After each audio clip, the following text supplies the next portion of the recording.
So yeah, we're gonna make some sushi the right way. Show you what I'm working with right here.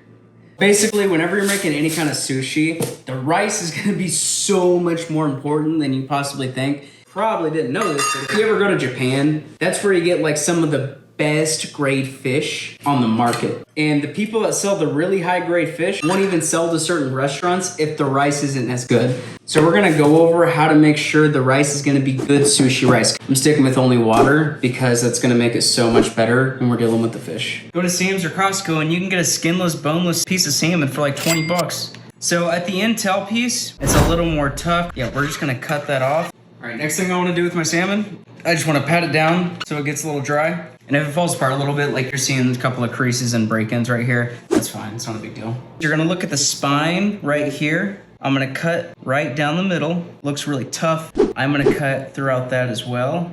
So now we got our long piece, which is about right there. So I'm gonna kind of take my line and just cut all the way through.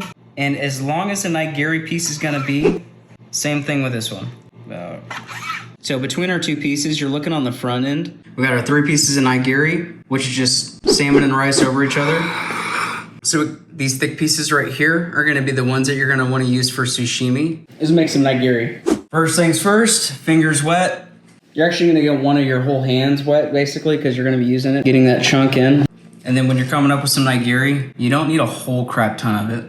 And you're kind of letting gravity do the work for you. Get that nice little chunk of rice. Just lay a bed over it. Oh, that's a perfect one. See that? You know the motto, if you ain't sweating, you ain't cooking. So let's go over how we actually make the sushi roll. So we're gonna use cucumber, avocado, cream cheese, and whenever we're cutting our cucumber, you wanna try to get into the middle to get that goodness. And there's no easy way to cut your avocados. This is just how I do it. Grab your rice. Put your nori right over it. Tap it into place. Put all of your fillings in. Top piece and fold it down all the way around. Whenever it's touching, you're like folding it into itself. Roll it all the way through. Scoot it over to one side. Pack everything in. Same thing other side. Pack everything in. I get a load of this. We're gonna do some fancy stuff. And then also, and we're gonna go over how to make a poke bowl too. So how we're gonna do that is we're gonna add all of this fish to the bowl. Gonna add a little bit of soy sauce. What we're gonna do is take our rice. Let's add all of our stuff. Whatever you want to put in there, I just put some avocado, cucumber, because that's what I was using. Let me give you a quick little Master Oogway secret. Use plastic wrap when you cut. I start in the middle and go really fast, and then cut in the middle again. We got our 3 pieces of nigiri, which is just salmon and rice over each other. We got our 3 pieces of sashimi, different examples, 2 smaller ones, a bigger one. And then we also have just our normal sushi roll with a little bit of garnish on top. Normal Philly rolls, which is kind of turned out. All right. Poke bowl, which is pretty simple. We got our marinated salmon right here.